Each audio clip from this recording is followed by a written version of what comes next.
Dawn Command, fall in for part 2 of Mission 001, False Flames.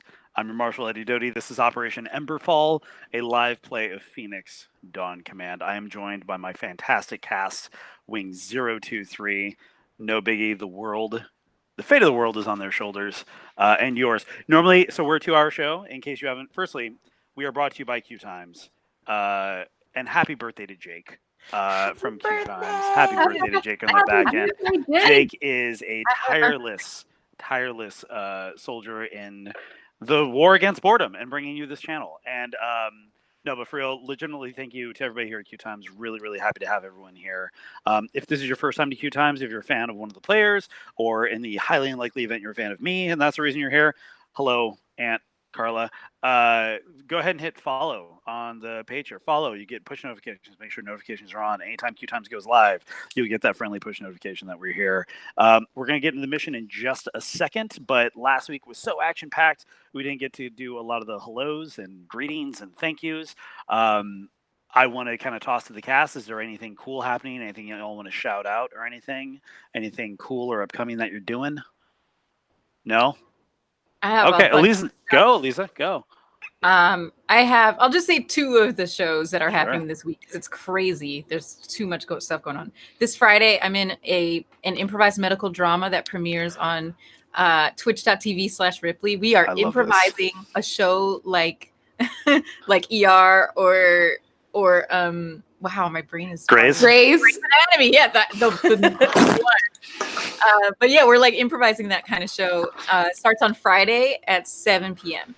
And love it. And then on Sunday, I'm co-hosting a Starfleet virtual cocktail party from 3 to 6 over at twitch.tv/Outpost13. And there's a bunch of Star Trek actors and visual effects artists and podcasters and TTRPG people that you might recognize. So it's just going to be a big party on Sunday, 3 p.m. That's amazing. That's so cool. If you go to my Twitter page, my banner header is a 27-year-old me at the now defunct Star Trek Experience, Quark's Bar. Oh, I never go there. Into my cups, I may have been using the Gorn statue as a Wing Chun dummy. But yeah, they had this life-size Gorn statue with this stupid little stick, and it was just he'd had it too good for too long. So that's amazing, Elisa. That is fantastic. Anybody else got anything cool they want to talk about or anything coming up outside of this game? Abria has a cool show called Pirates of Leviathan. It's so cool. It's so cool. I'll plug your show. Thank you. I'm very excited. Episode 2 is tomorrow. So amazing. Yay. Thank you. So amazing. Yeah, the other big thing, so full disclosure, I work for Twitch, and we just launched the big project I've been working on. We just launched the Walking Dead Universe Twitch page, twitch.tv/TWD Universe. We went live with our second show today. Fantastic cast: Clark Wolf, Dylan Guerra, Renata Renee, really great people. Really listening to the fans on you on this one, so go check it out if you're into Walking Dead at all. Aside from that, I think it's time for a debrief.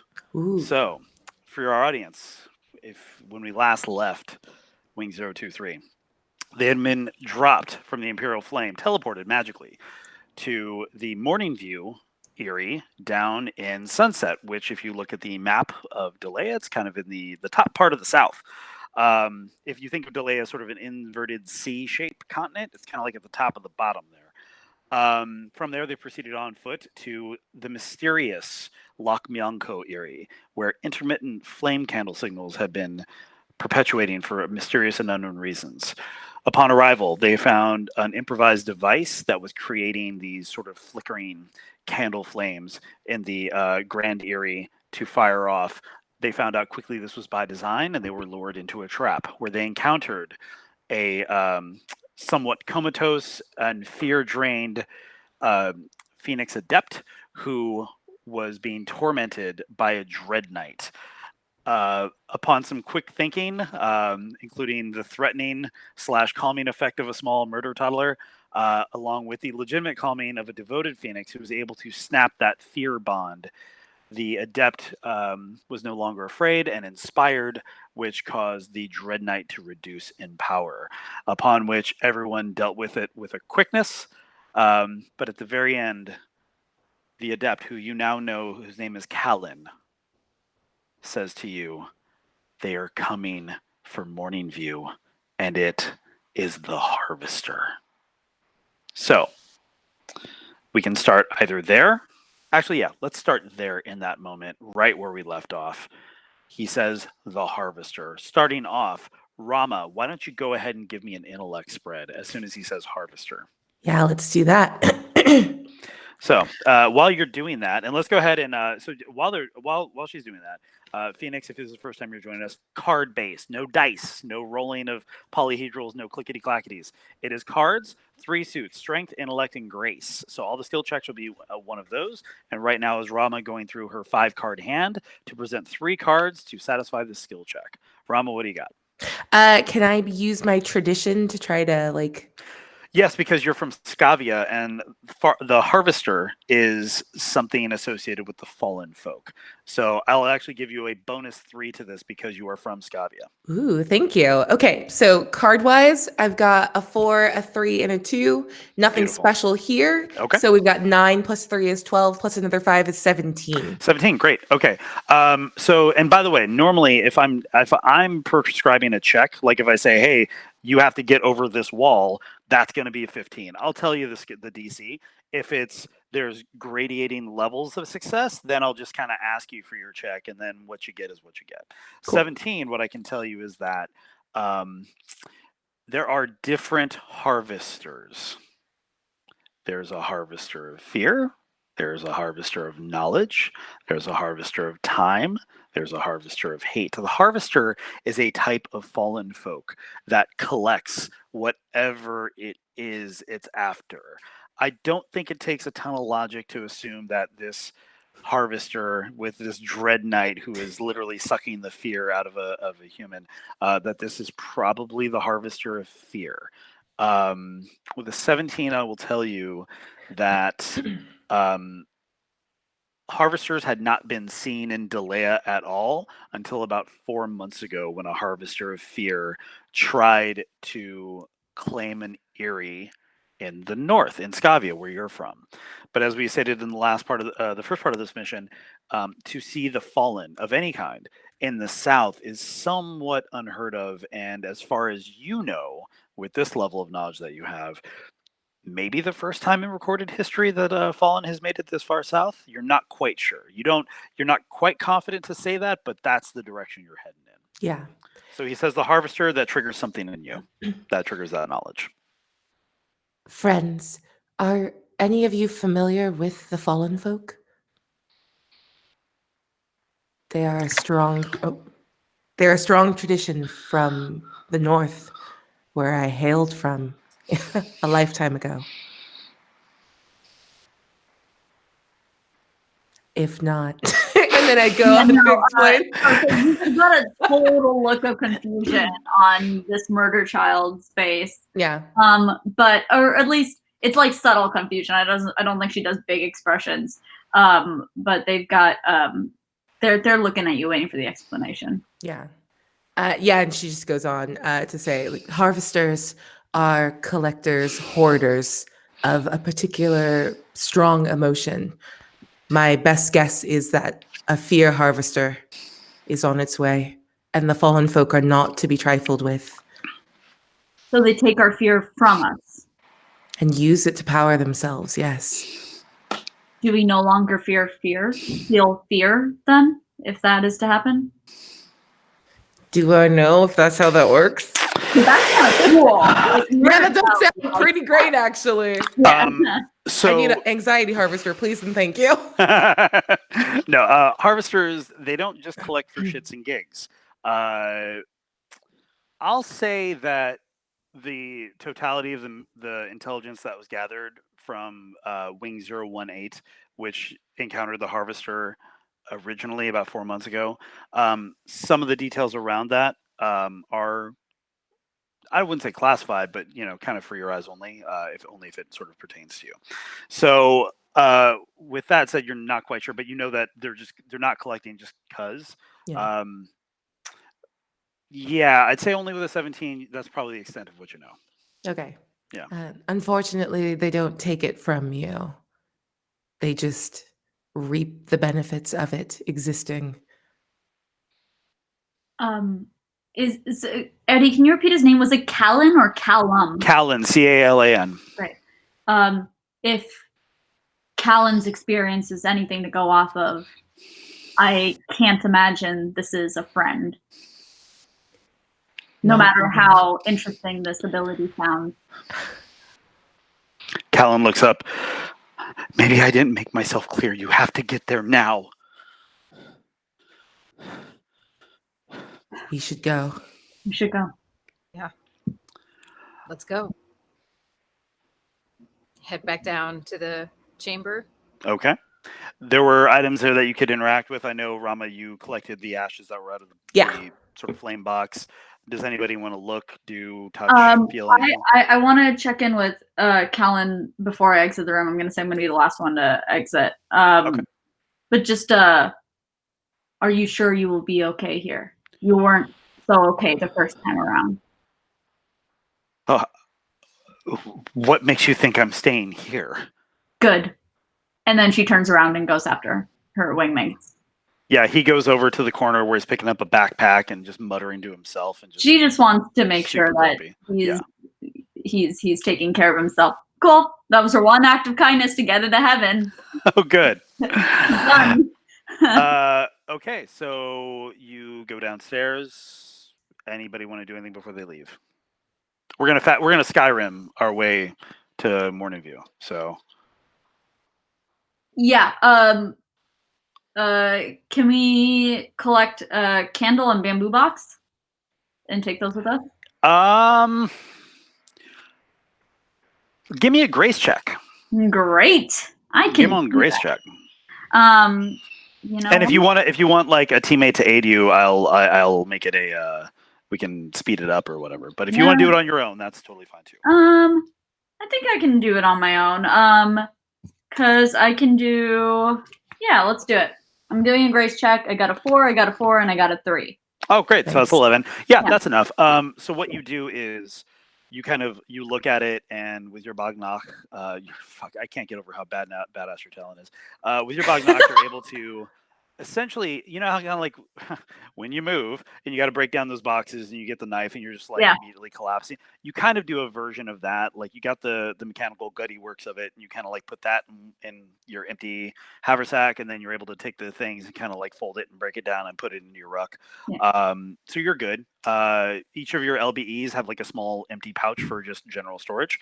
So I'll say you're able to consolidate that. I would say that probably fills your ruck about 2/3 of the way through. Can I take 1 or 2 candles with me as well? Sure. Great. Take as many candles as you want. Yep. All right. That's it. Alrighty. Anybody else? I'm going to take the telescope. I don't know why. I've just decided I want it now. Medium size, collapsible, collapses down to about, I'd say slightly, basically if you took your 2 ash canisters and like stacked them on top of each other, about that size. Cool. Yeah. Okay. Put it on your back. This will be important. She does not look like she believes that. Love it. Meanwhile, I'm already down in the other chamber. I think I was the first one to go. would you say you're the first one outside? Yes. Okay, cool. You go outside. Nothing happens. Okay. You got scouting. You know, I'm not going to make you check for this. You have scouting as a skill ability. I'm not going to make you do a spread for this. But I will say that 2 things kind of gather. There's 2 sort of things that catch your eye. One, just the age of this thing. You go outside and you realize that this is kind of a unique Eyrie. Granted, you've only been back alive for a little bit. You're not as familiar with like Dawn Command lore as you think you should be. But just by comparison, having seen 3 Eyries now, this one is really kind of like a smaller outpost. It's got a couple parapets. It's got a couple like in the distance towers. You can really see this was mainly an observation Eyrie. You can probably think on a clear day, you can probably see the silhouette of the land on the far side of the inner sea. So like all the way to Scavia on a clear day. So you notice that, and obviously very worn down, has not been used in forever. The other thing that catches your eye though, that's a little bit different, is it's like an area about 50 yards west to you. And it is a metal ring, almost like just the top part of a brazier. I can never say that word. The thing that holds fire. Just the top part of that, and then kind of like a metal pole, and then how to describe it? Connecting from about middle of the metal pole out to over where that like ring is. It looks like an upside down funnel. So it looks like it kind of covers the diameter of that, but then like funnels into a diameter much smaller than that into the pointing towards the sky. It's just unusual. You don't quite know what it is or what it can be used for. But even through, go ahead. It's like is it like a tent or what? How big is it? Is it a small thing like size? No, it's decent size. It's the diameter of it is, I would say, about 15 feet in diameter. So it's like you could tell it was made for fire, because even now the ground is like, even through like years of non-use, it's still just slightly darker soil than like what's on the outside of it. So you get the idea that some kind of fire in the center, and then nothing, and then suspended above it by this metal pole is this inverted funnel. So it's not something you usually see. You've never seen it at the Grand Eyrie, for instance. It's just an interesting little like relic. Is the funnel, how big is the funnel and how high up is it? The widest part of the diameter is the exact diameter of the brazier, so 15 feet across, and then it funnels up until like maybe 2 feet in diameter. Is it right on top of the metal ring, like towards the ground? No, it's like there's like no space by about, I'd say, 4 feet, like 4 feet of difference. So the metal pole, that's the telephone pole that kind of stands next to it, that's about 3-4 feet away, and then it just sort of like suspends like this little thing on top of it. Yeah. Interesting. Okay. Yeah. So you can't quite figure out what that's for. Never seen that before. Interesting. Cool. Anybody else want to do anything else? Last call before we fast travel. Cool. All right. Click to the fast travel button. You race through. You are able to get, total time from the time you landed at the Morning View area, raced over here to now when you're racing back, about 5 hours. So, so that was travel, scouting, fighting, regrouping, out the door, about 4.5, 5 hours. So, on your way back, you've got about a 4-hour run. So you do that. It essentially goes without incident until about 200 yards out. And the sky darkens a little bit.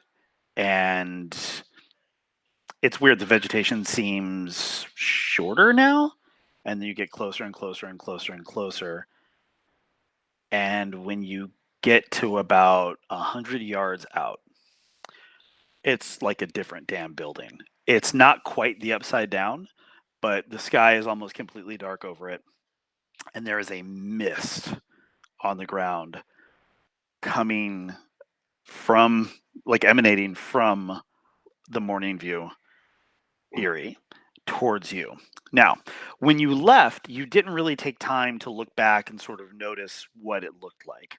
But now you realize the architecture of this is unique. It's almost, the real world analog would be almost like the Eames House in Los Angeles. The idea that it is an Eyrie built with nature in mind. It's on a slightly sloping hill. So it's a 2-story Eyrie with battlements and ramparts on top. But what's interesting is that the 2 floors have their own ground level entry. So at the base of the hill, you can enter from the bottom. There's one main door there. Or if you go from the opposite side, the hillside, it works its way into the hillside, so you can actually enter through a front door on the top floor. You have an option of which door you want to go in based on how you approach the building. The mist seems to just come from the building. If anyone would like to do either a grace or an intellect check, if multiple people want to contribute to this, you can. I would allow skills like scouting, perception, anything like that. I'll leave it up to you how you want to interface with this. I'm happy to help if someone wants to do some of that, but my grace and strength are my strengths. But yeah, I'm definitely curious about that mist. If someone's got intellect as one of their cores, they should probably go. Vale, do you want to take this one? I can take it if it's an intellect, but for Grace, I'm probably not the person to come to right now. All right. Observation? Observation works. Let's see. Who's helping me? I'll help. Okay. 3, 5. No. So am I building a spread too, or am I just like That's a good question. flavor-wise just assisting? Yeah, does she throw in a card a la Bardic Inspiration or? So there's a couple ways we can do this. So we can do this as a if you want to discard a trait card, that makes sense to do so. I'll just give that as a +5. Or what I can do is increase the difficulty and do what's called an extended skill spread, meaning the difficulty goes higher, but both of you make skill spreads contributing to it. What do you want to do? I'll leave this on to you. Let's both make skill spreads. Okay, cool. Go bold. Let's go. Let's All right. go. All right. Okay. So if the usual DC is like a 10 or a 15, it is now a 20 or a 30. So Cool. I'm going to now just go ahead and do a combined Voltron-ish skill spread. Well, this looks super mystical. Can I use spirits to see if there's something? Yes, I will allow spirits. You're so generous. Thank you. Well, no, you just keep hitting the nails on the head. By the way, had you not on your own last game tried to inspire that dude and make him less fearful, you were in for a much harder fight. Like, you just backed into the right thing to do, which is kind of what you're doing now. I should expect nothing less from fine artisanal RPG players like yourselves. Artisanal. I like it. All right. Locally sourced. All right. I will use. I can use any one card as a grace card, regardless of its actual suit. So I've got. Hold on. Aaron, do you have yours? It's all Is good. there any chance I've seen this before? This architecture, So you got to tell me. You got to make the justification based on your character and your backstory. where are we geography-wise? South. To the east or to the west of where you're from. And in regards to that, like from where you're from, I would say no, you have not seen this before. Yeah, no. So yeah, that was the only trait card I had. So Yeah, I don't think I can narratively justify that one. No, me neither. Yeah. Okay. So I have 3, 4, 5, 6. 6. Got it. Abria. Sweet. Wait, am I building intellect or grace? Either, whatever. Okay. So I would say you could do a straight grace, a straight intellect, or if it's one of your 4 main skills, which I think either spirits or tradition would make sense here, you can use a combination. Oh, cool. Okay. So then we're gonna do like a 4-3-3, which gets me to 11. 11. Okay. 11, and then I'm gonna use my intellect, my warlock card. 4-3-3 gets you to 10, and then that one gets you to what?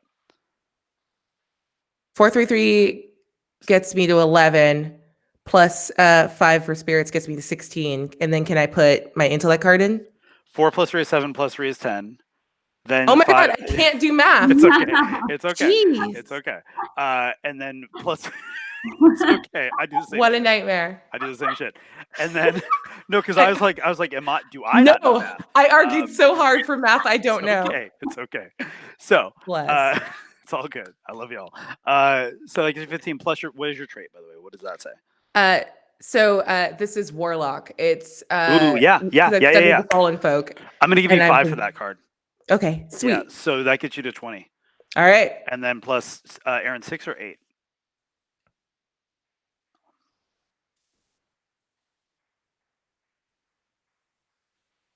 You're muted, Aaron. 8 sounds like the cards I remember having. Oh, I just put them in my discard. There you go. 5, 7. 7. 27. Not bad. So I want you in character to kind of discuss this and like, what does your collaboration, what does your teamwork look like in character? And then I will give you your result. The way I sort of imagine it is Rama isn't necessarily super perceptive, but she just leans really hard on like what she knows. So I think if this is sort of like a walk and talk, like very Sorkin-esque, as Vale like notices and is picking up on like cues in the environment, Rama is just adding this like sort of color commentary narrative on top of everything she knows about the fallen folk and the spirits that reside in the north, and like why it's so jarring to experience it this far south, and it's sort of like getting people up to speed. And what does Vale's more intellectual contribution to that look like? Like how does that play off of what Rama's doing? Well, Vale is still convinced that this entire thing is a trap, probably for the entire organization. So she's constantly trying to figure out exactly what could be going on here. Are they after our fear? Are they after the humans' fear? Well, completely destroying Phoneix Command would certainly inspire fear in the humans. Exactly what's going on? Where are things? Okay, great. So with that combined, with that being your motivations for your search, with your histories and traditions, with my daughter running and screaming in the other room, I will tell you that so obviously there's an environmental effect happening. Obviously whatever is happening in the Erie, and there is definitely something happening in the Erie, although you don't know where. Would you say it's eerie? Hey, boo, boo, boo. Just I get quit. someone I quit. out I'm of the done. way. There you go. Out of there the you way. go. She who would pun would pick a pocket. Okay, so so as you are looking, this mist increases in density towards the Erie. And I will say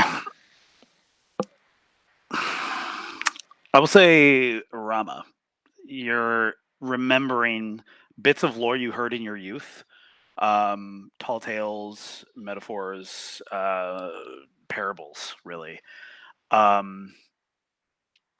about creatures like the harvester the harvesters of different things, right? Taking different things from people for their own purposes.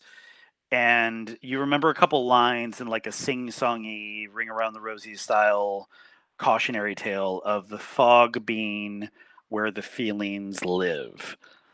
And as you're talking that out loud, Vale, out of the corner of your eye, in this predominantly white roiling mist, you see a thin black string squirm about.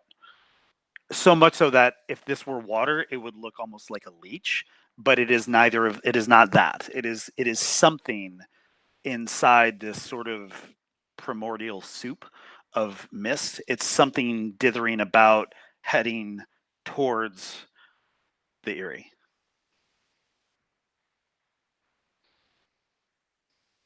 I'm going to draw Rama's attention to it.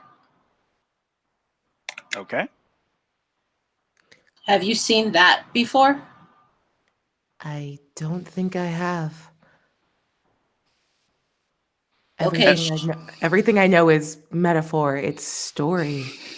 That is a thing. What are the chances if we follow it, we get into a fight? Probably pretty high. Smoke! Should I follow it? Smoke comes out, so already start running after it. I froze for a minute there. My apologies. All good. Smoke would like to chase the danger noodle. Great. Go ahead. Thank you.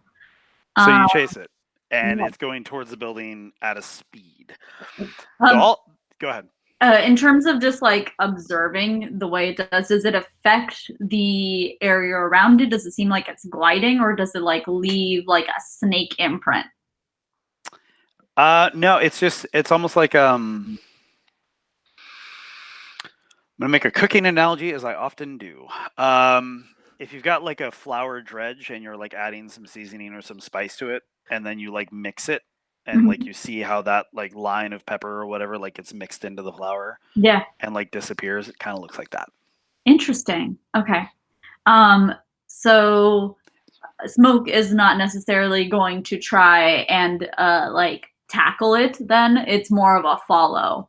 So Okay. yeah, All right. I'd like to follow it. I'd You like follow to, it. Go yeah. ahead. Do you want me to make a spread for this, or are you good?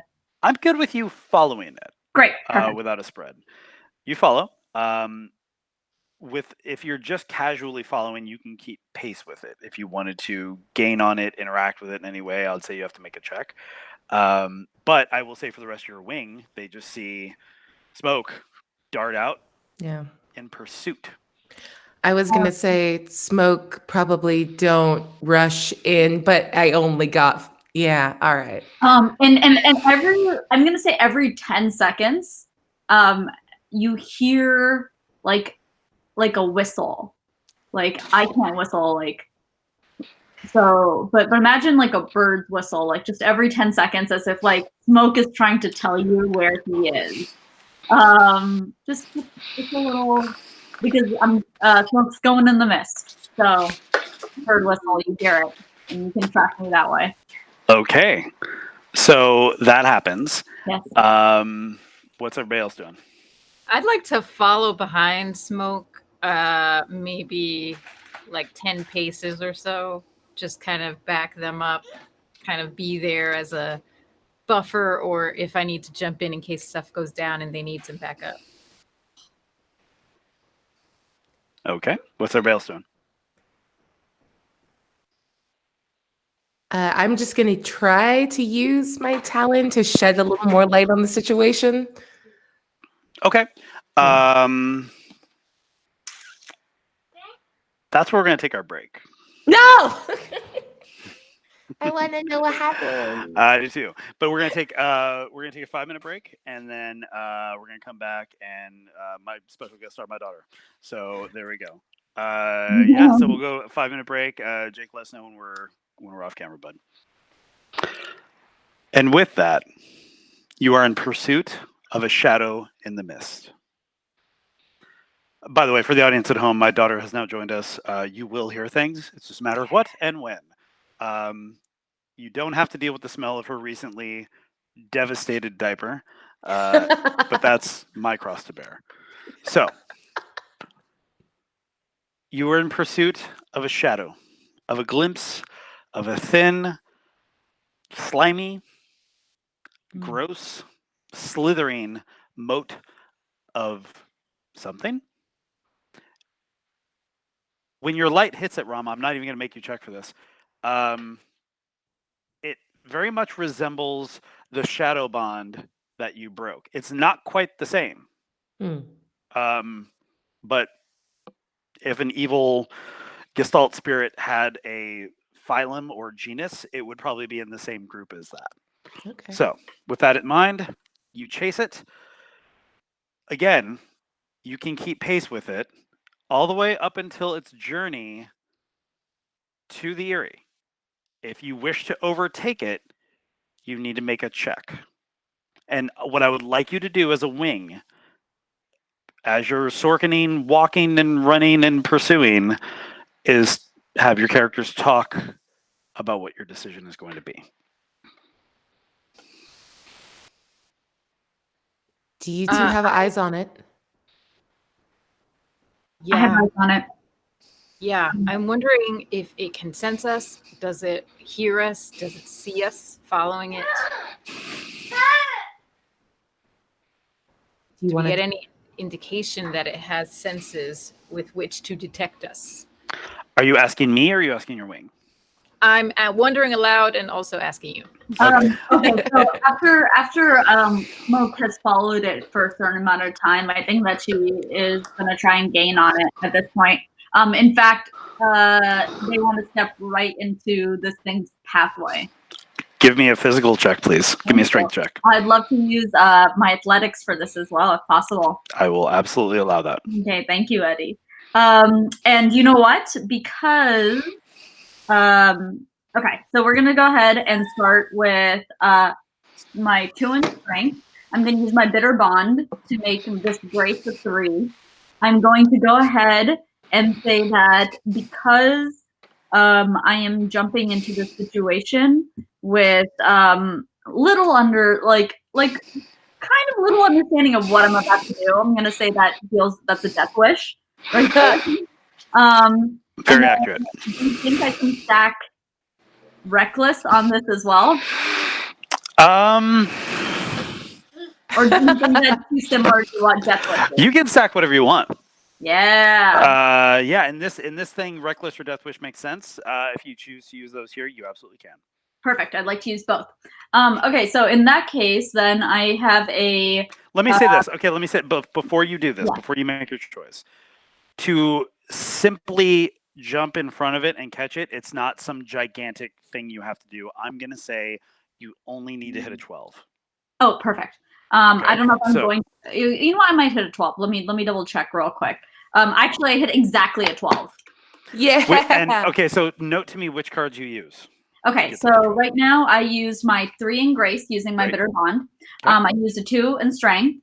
I used a 1 in strength. That was my death wish. So And that's then I used that's 6. yes, and then I used my 1 in strength. That's a reckless, and then I used my skill specialty in athletics.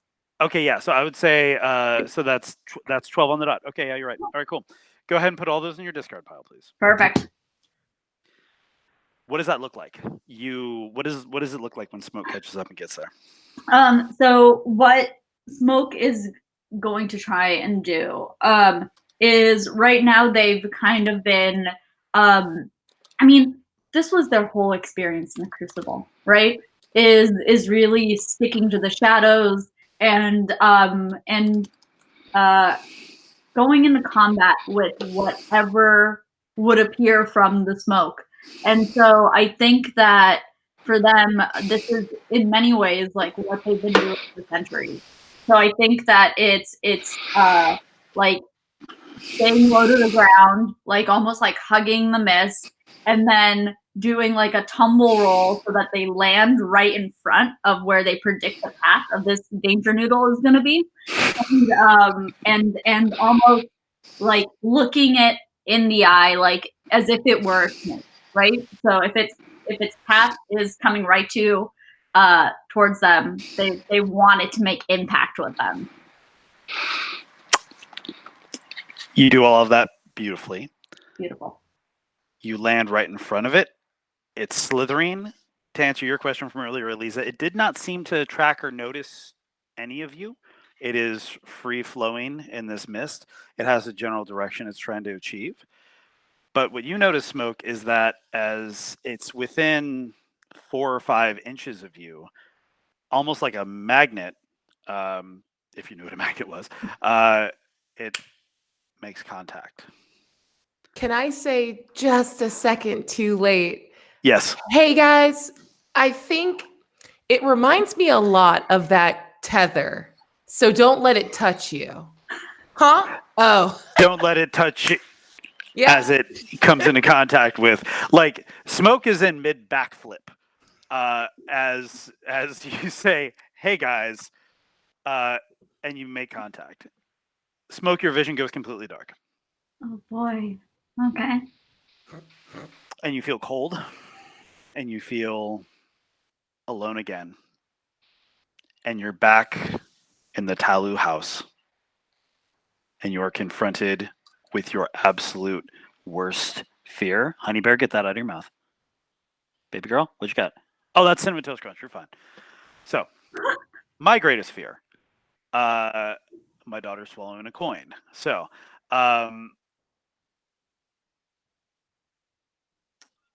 you are confronted with your greatest fear, but this time your fear has form. It is both ice on your back, it is fire on your chest, it is constriction and tightness, and it is every time you felt horribly alone. Yeah. You are empty, you are crowded, it is everything you hate. What I need you to do right now is give me a grace check, and you need to hit 15 or you die immediately. Holy crap! Am I allowed to load back up, or was this my last spread in combat? That's my question for you. Oh no, Eddie, you're frozen, or am I frozen? No. Of course I freeze in that moment. Of course. So The dramatic listen, tension. but burn as many sparks as you need to get to 15. Millie is horribly upset at your predicament. Wait, but I didn't hear the first part. I don't know if you answered my question. Am I allowed to? load back up on my? Oh, of course. Okay. Yeah, no, draw back up a fresh hand. Great. Absolutely draw back up a fresh hand. Out of combat, you always draw back up. It's only when you're in combat that there's. I didn't know if that counted of me jumping in front of the noodle. This is an interaction. It's not combat. Great. So. And you said grace, right? Yes, I did. God freaking damn it. Okay. Because my hand right now is 4 strengths and 1 grace, my friend. 4 strengths and 1 grace. No, okay, here's what we're going to do. Yeah. Death is a skill. Yes, it is. Go ahead and That's use your my strength skill. cards. Yep. Remember, you also have access to my devoted bond pool. Spark back. Spark Bank. Okay. Please burn through these so you don't die. Yeah. I'm Whatever also you gotta going to do to get- discard. Yeah. Yeah. Oh, go ahead. No, go ahead, Abria. I'm going to discard. Fuck it. I'm going to discard my 1 grace card of inspiring. So you just have +1 to your spread. Okay, so I have +1 to my spread. And then I have two in grace. So we're up to 3, my friend. Mm-hmm. How much do I need to hit, Eddie? 15. If you can get higher than 15, I would recommend it. But as a base level, 15 is what you need to not be dead. Friends, I might be dying today. Hold on. You have 5 from death, correct? 5 from death. So I have 5 Okay, from so we're death. up to it. We're up to 8. And you can use your strength cards. And if you have trait cards as Oh, well. I can use my. I don't have any trait cards in my hand right now. Okay, you can use 3 cards, highest point values for all those, +5, plus the one that Rama has given you. Wait, I'm sorry. I can use 3 of any of my. Can I use 3 of my strength cards as well? Yeah, absolutely. Because for some reason death. I heard- Yeah, no, you death gave is me a the skill grace specialty. Death is a skill specialty, so you can use for skill specialties you can use grace or your strength. It says that on the thing. God bless. Yeah. God bless. Okay, then in that case, ladies and gentlemen, we are fine. I think maybe, but I still need your 1 card, my friend. Okay. Yeah, you got it. In that case, let's definitely use. Okay. So skill specialty 5, death. +1 in that I have that with this 4 brings me up to 10, brings me up to 14. Brings me up to 17. 17. Yes. Okay. All right. Okay. So you're confronted with all your fears. Based on the card's traits and based on your wingmate's ability to help you, I need both of you to narrate to me and to the audience what you overcoming the grip of fear looks like. Oh man, I mean, I think that for Smoke, for them, it's. I mean, they are in the place that they hate the most. They can. There's the window right there. They can see the pillar of smoke. They can see west, and it feels like you described all these like different elemental things over their bodies, and I think it's kind of like a feeling of like cobwebs over your bodies, and I think that for them it's like because they're one of their key traits. Their key traits are strength and skill. Like they're so connected to like their physical form. I think that it's a lot of like tearing at their skin at first. And just like trying to like get it off like in the way that you would like if cobwebs clung to you, and so it's a lot of like spiraling back, a lot of clawing, and almost like going for their throat a little, and their teeth are bared, and for them I mean, it's they're still so young, so I think that it's like bringing out their talent as well, and just like hacking at everything. And I think that, I think they just like lay waste to this room and lay waste to their surroundings. You're not in a room. You're still outside right now, so you're not inside the area. I know, but like I think I'm in the talent. Right. Gotcha. So Okay. I think that it is me. That is part of my worst fear, right? Yeah. And so it's like if anyone's within, I'm going to say like that radius of me, you're gonna get slashed. Rama, you see your teammate going through this. Can you describe to me how you're your aid to them manifests. Yeah, I very specifically wanted to burn that inspiring card, just because I know what you said, and I respect that you said if you get within the radius, you're gonna get slashed. But she's gonna get close and like in that very like motherly way, like try to grab you, not to like just to constrict you to keep you from hurting yourself anymore. And like if she takes like a couple hits on it, it doesn't really matter. And is just whispering to you in like the language of the fallen folk. Love that. I want to follow up on that in just a second. I will say that you actually do take a cut or two. But Yeah. being a phoenix, it does not deplete you from a health level. It's just like 1 point of damage. And as you cut, as they cut into your arm or midsection, however you want to describe it, the light comes before the wound sort of seals back up again. Is there anything like the words in the fallen? Is it like soothsaying? Is it like a song or a lullaby? Like, how do you envision that coming Ooh, across? you know what? The more she was trying to remember the rhyme about it like the thing like the feelings live in the fog. I think she's just sort of singing the rhyme of it in like the fallen folks language. Got it. And it's intended to be soothing, but it's actually very eerie. It's that disconnected nursery rhymes of like the lyrics are horrifying. You're But right, it like Green sounds Around the really Posy. Yeah, like Green. exactly. Yeah, totally. Okay, love all that. So, Smoke, just like you're emerging from a bad nightmare and you have to shake it off, there's that moment when you're coming out of some nightmares where you're like disassociating the nightmare from the waking reality. That's kind of what you're doing. You're like looking around and you see the faces of your wingmates. You're like, okay, that's not part of the nightmare. They're not part of the nightmare. She's not part of the nightmare. This isn't part of the nightmare. You're able to shake that off. You're able to calm yourself, but you still have the echo of that fear in your mind. It's like the song that can't get out of your head. It's like the echo of that fear is there. So you now have the exposed condition. What that means for a Phoenix is your defense spread is reduced by 1. Right? So I get stronger the more I get hurt. yeah, The better. This effect will last until either somebody is able to remove that condition for you. Certainly back at the Grand Eyrie, they will be able to remove that condition for you until you die. Or until you die. That's it. Until someone can remove that condition from you, or until you die, you will be exposed. So go ahead and make a note of that. So whatever your combat style says for defense spread, you're going to bring that down by 1 card. I believe your combat style is 2 cards, so your defense spreads are going to be a single card for the rest of this mission. Cool? Love it. Love it. Here we go. Millie loves it too. So.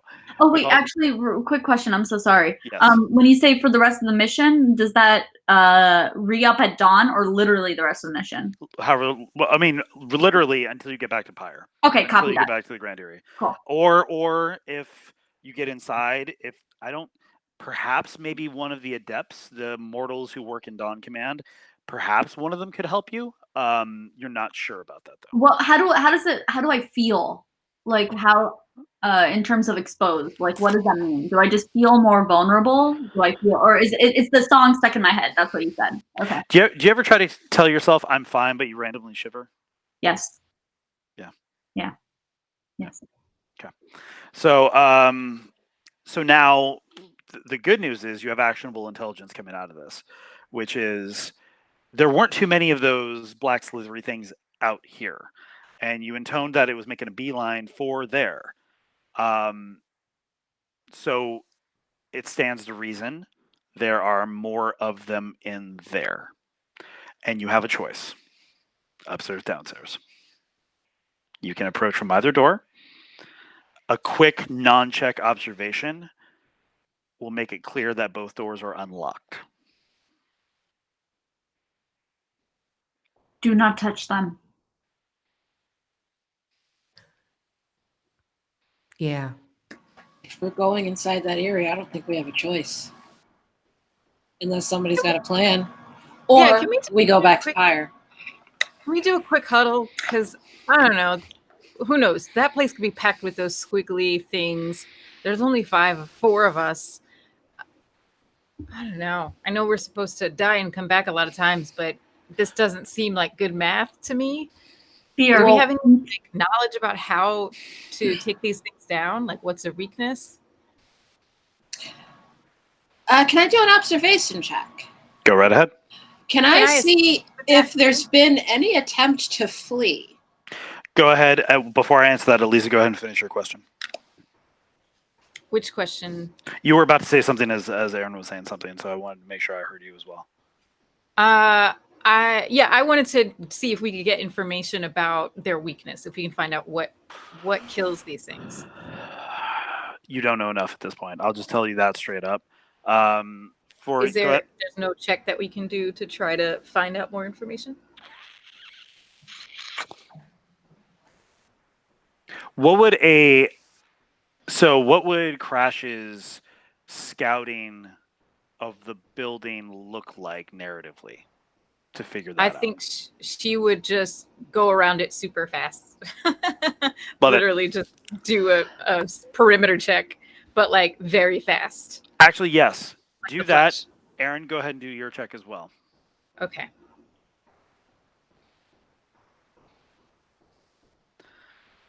While you're doing that, I'll say that physically you start to run around and you look at observations. But the thing that you're noticing is you're going so fast, you're cutting a line in that mist.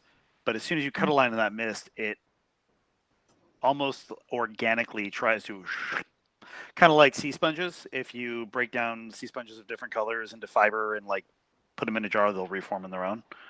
It's kind of like that, but fast. Interesting. All right. Well, here's my spread. Got a 3 grace. Okay. Another 3 strength. Okay. Forgive me. I can add how many as the base for this? 2 or 3? 3 cards for a skill check. Okay. Another 3 in strength. So I'm at 9. Great. And then I'd like to use Blur of Motion. Hell yes. So that gets you to 11 Blur of Motion. Yeah, and then I have +5 for scouting, so 16. Okay, the benefit from using the Blur of Motion trait card, I'm going to hold back for now, but it'll be apparent a little bit later. 16. Okay, Aaron, what was your check? I'm looking for any signs of escape. So, let's see, 7. 7, got that. +5. Well, you get one more card for a skill check. You get one more card. Yeah. Seen this before. I'm specifically looking for signs of escape. I would have seen that before. Got it. Okay. Oh, my apologies, y'all. 1 second. Oh, that's. Guess you're trying to do math. Yeah. No, she 8. she accidentally opened the app store, so we're gonna get rid of that. Ooh. You don't want to do that, baby girl. Don't want to do that. Okay. Digital baby. I also cry when I open the app store on accident. Yeah, for real. Right? I cry when I get my receipt from the app store. So, here's what happens.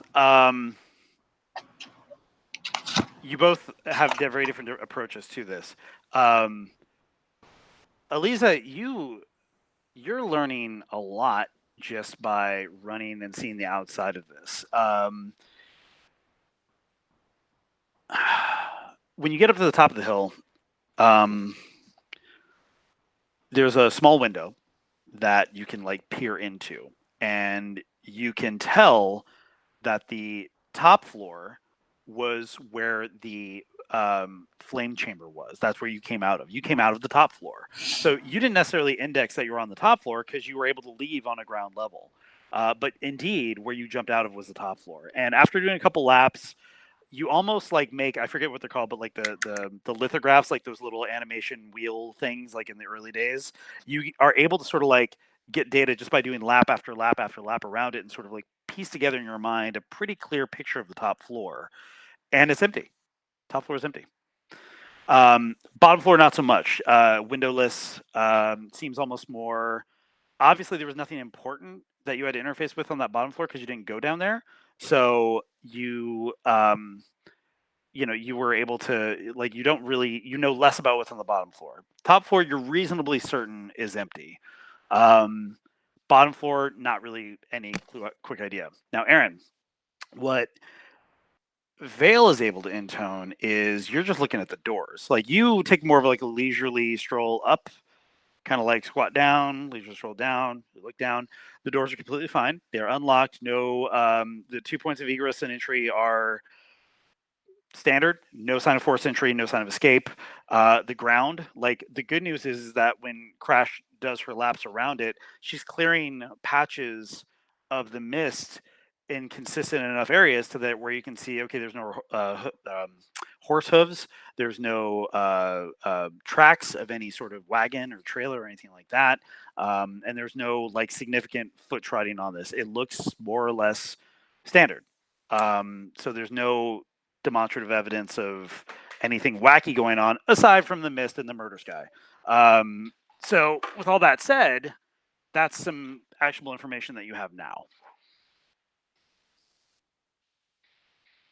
Would we be expecting anybody to be here, or is this one of the abandoned areas? So when you dropped in, there were 10 guardians, which were kind of like the mortal human foot soldiers, armed sentries, as well as I believe I said 8 or 5 adepts, which are more of the attendants of the flames. The flame keeper themselves is an adept who handle more just like the day-to-day, almost like clerical aspect of this. Also, you hear a giant scream from inside the building.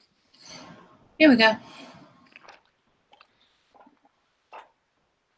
I'd take out my talon and run in. There's no point avoiding it anymore. By yourself? No, I'm looking behind me and motioning for people to come. I follow. Wingmates. Yep. I follow. I'm right behind you. Okay. Okay. So it seems like Vale's in the lead. Vale, do you go upstairs or downstairs?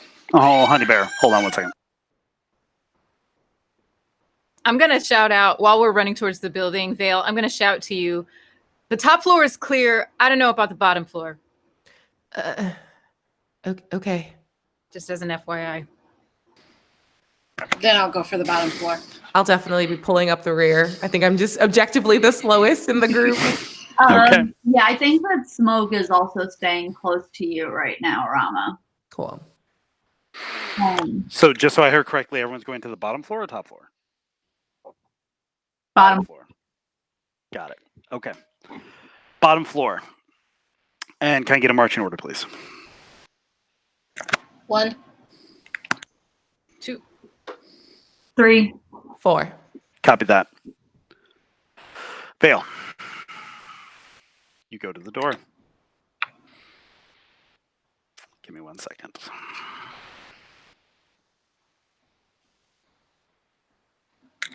You go to the door. It's not a knob, but one of those clicky things. I'm a smart man, clicky thing. You click, you open up. It opens very smooth, does not make a sound. As you open the door, the ceiling of the building has clouds. Whether or not that is a byproduct of the significant amount of mist on the ground, or it's a different magic of its own, you're not quite sure. The floor is about 25 feet high from floor to ceiling. Normally, this is what you would call the storage room or basement armament of an era. There's not a ton of garrison soldiers here, but you can see some racks, you can see some cots and some beds in this opening hall. What really catches your eye is the giant metal tree at the end of the hall. It is forged and twisted. It's a mockery of a tree. If you're familiar with the HBO series Carnival, it's not dissimilar from that. What's unique about this metal tree, aside being from a metal tree that was not here when you arrived, or at least you don't think it was, is that the entire garrison of guardians and adepts are now tied to this tree on various branches.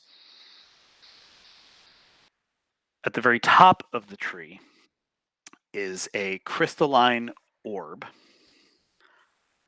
2/3 filled with those swirling black motes of fear.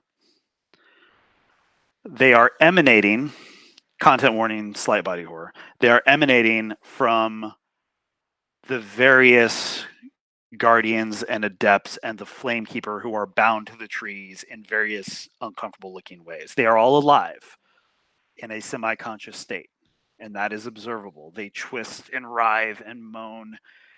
Smoke, this is a grown-up version of what you were doing when it touched you. One by one, the fear is coming out of them and up into the orb. About 10 feet in front of this tree is the Harvester. Jake, can we get the card? Ah! The Harvester, what's interesting about the fallen folk is they observe the same Scavian tradition of mask wearing, except it is a full porcelain mask around a silhouette of a body. It has obsidian chunks of glass in the mockery of a crown. It has long nails and a scepter. It is slowly using one of its nail to make a thin cut into the arm of one of them, which causes a scream, which causes a bit of fear to come out.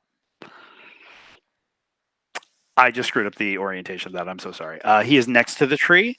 And then as that happens, he walks away from it, seemingly in his own thoughts. You could probably tell more about his expression if not for the Dread Knight in front of you. Jay, can I get the Dread Knight card, please? No, thank you. Jake, The can dre- you just put like a puppy up or something? The Dread Knight is exposed. It is the reduced form that you first combated. And it sees you because you came in through the bottom floor. But you have first action. I am going to let every single one of you, just so you know, so the way it works in Dawn Command, for if you didn't watch the last episode, the way initiative works is a little bit different. The wing decides who's going to go first, and then whoever takes their turn gets to pass the torch to their teammate of choice. Normally, the speed of the challenge determines how often they go. So a Dread Knight has a speed of 2, meaning Phoenix, Phoenix, Dread Knight, Phoenix, Phoenix, Dread Knight. The speed of the Harvester, I'm going to bring up on my phone in just a second. But the speed of the Harvester is again 2. However, this is a surprise round. It absolutely sees you, but you're able to make a move now if you decide. So, who would like to go? Actually, before we get to that, we got to decide environmental effects. Here we go.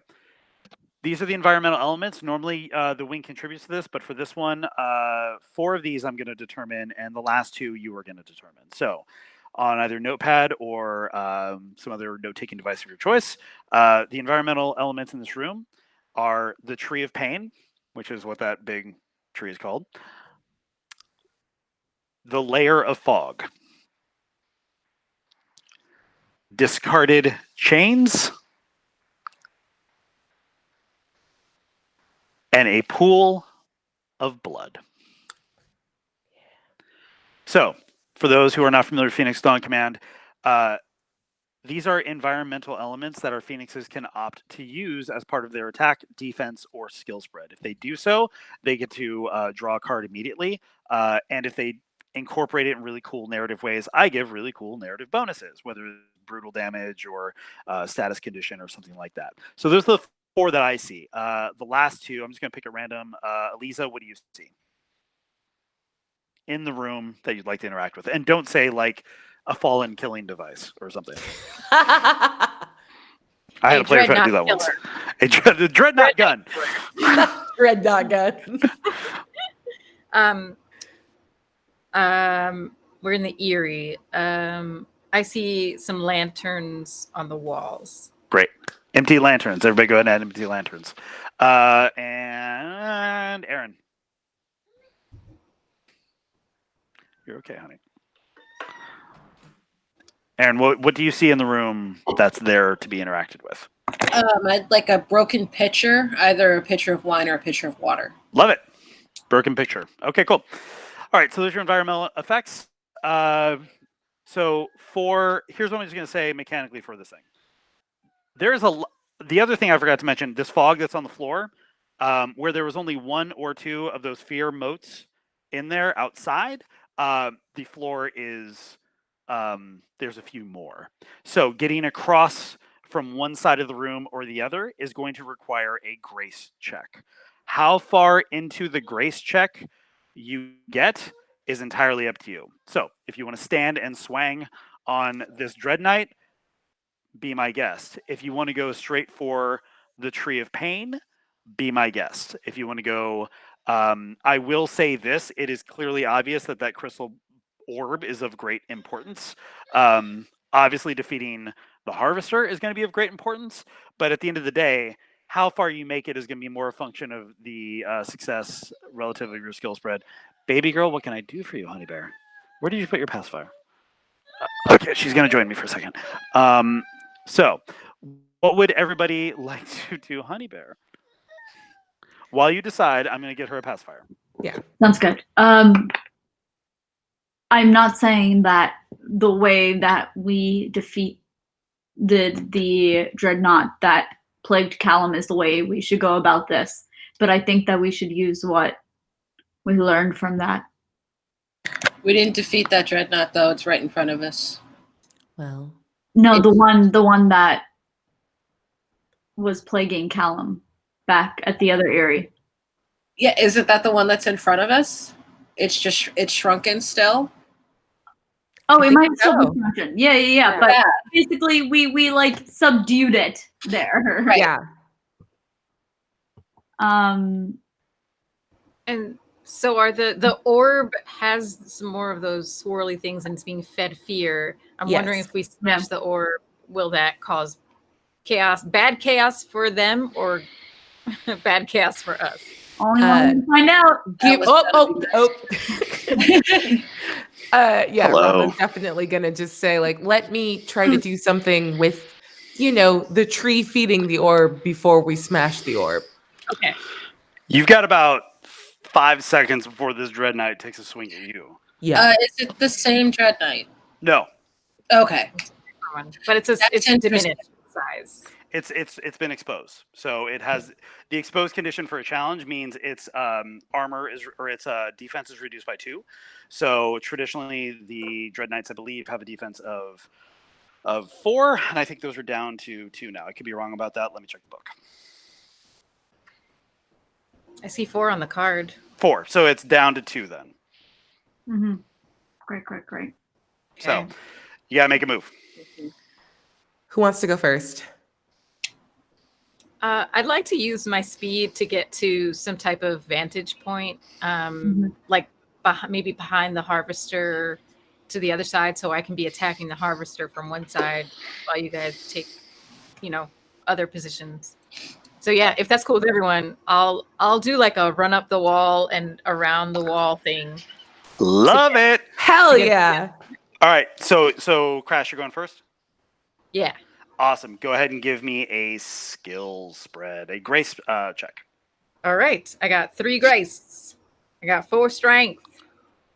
I got 2 strength. What is that? 9. Yeah, sounds good. Yeah. we're so good at math, y'all. Hey, Eddie, so let's do a math shy card. now, Let's like- do a card-based RPG where there's numbers. Yeah, sure. Go ahead and give that to me again, Elisa. I'm sorry. Yep. I have 3 grace, 4 3 strength, 2 strength. So 9. that's 9. Okay, cool. What are your skill specialties? Travel. Oh, acrobatics. Fuck yes. There we go. Um, Sorry, Jake. I don't know if I could curse on here or not. I'd also. Oh, I'm gonna save that for. Yeah, I'm gonna save that. Good idea. So that's 9 plus 5, 16. 9 plus 5 is 16? 14. 14. 14. Oh, and I'll spend a spark to get to 15. Good call. Okay. Good call. That's legitimately a significant threshold. Okay. Man, it's not just acrobatics. It's not just running up the wall. It's stepping and jumping off of things that cannot that are not load-bearing structures, but you only make contact with it for just a second to dance and hop and skip. You push off. Parkour. You're parkouring the hell out of it. Yes, I forgot the most basic pop culture phrase of acrobatics of the last 20 years. Correct, you parkoured up there. But it's also a combination of like hitting the ground, rolling to another side of the wall, and running up that wall again. You not only make it to the base of the tree of pain, you are able to run off the wall and jump to the bottom branch. Out of the way of the Dread Knight. The Dread Knight cannot hit you with his sword, which is the only attack he can do when he's exposed, by the way. You're able to land on the bottom branch of the Tree of Pain. But at this point, the Harvester sees you and has been tracking you. He's directly underneath you, and with his scepter, he could probably make contact with you. But that is where you land. That is your main movement and your main skill check, so that is the totality of your turn. You didn't interact with anything along the way, did you? I don't think you did in your description. No, I No, didn't. okay. That's fine. You did great. This where you did is great. Who would you like to pass the torch to? Who would like to go next? If someone wants to get a hit in, yeah. Vale. I'll go. Okay. Can I become hidden in the fog while Crash is distracting them? Or While is the Crash fog low to the ground? Say that one more time for me, Aaron. I just want to. While Crash is moving down the hall, Yes. can I hide? Can I use Shadow Dancer to hide? Absolutely. Yeah, you can absolutely go to and so you will gain the hidden condition. Okay, so let's see here. While I am hidden, I'm gonna use Hidden Motion to draw another card. There you go. Not helpful at all, though. That wasn't helpful at all. I'm going to use Shrouded Bond. I'm going to burn a spark and use Shrouded Bond to just zip down the hall right after Crash. Okay. You're going to need to make a grace check after that to tell me how far down the hall you get. While you do that, I'm going to describe for you and the audience what the hidden condition means. What it means for a Phoenix is that you cannot be targeted by an attack, and you can get a +2 bonus to any attack spread you make against a target who does not see you. Anything that draws attention to you, including that first attack, will remove this condition. So you're good for a while, and you can do certain skill checks. I'll even say you can do your movement check while hidden. But by and large, you're going to get a +2 bonus to your attack spread. Okay. And I'm down. And am I down the hall next to Crash? Well, you got to give me a grace spread to tell me how far down the hall you progress. 2. Okay. No, I'm asking 2 grace cards. 3. Okay. Yeah, it's a movement check, so it's a skill check. So therefore, 11. 11. Cool. Yeah. Let's figure out what that does. That gets you to the base of the tree. So you. Oh no, can't draw. So the mist is about, I'd say on you it's probably mid-thigh height, right? Based on the height that you've told me, it's about mid-thigh. For Rama, it's mid-shin. But for you, and for most of your, for poor Smoke, it's like, so for you it's about mid-thigh. And you just, this is not some crazy paramilitary like training you've had. You just drop and you're in the smoke and you're like, yeah, okay. And so you're able to essentially just high crawl through this nonsense. You see an occasional moat, you're able to dodge them and get out of their way and not have to really worry about that. It gets you to the base of the tree. You are not within melee range of the Harvester, but you could reasonably on your next turn get to him without, actually I'm going to say them. I think they're they, them pronouns. I think you can get to them without them really sort of taking notice of you. So that's where we've gotten base of the tree. Rama's on them. I did say this round is a surprise round. So who do you want to pass the torch to? Let's go Smoke. Smoke. Okie dokie, my friend. You got a chonky boy in front of you and a goth boy down the hall. Yeah, Chunky and Goth Boy down the hall.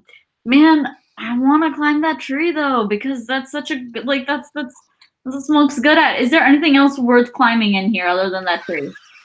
Like I want things to climb. Yeah.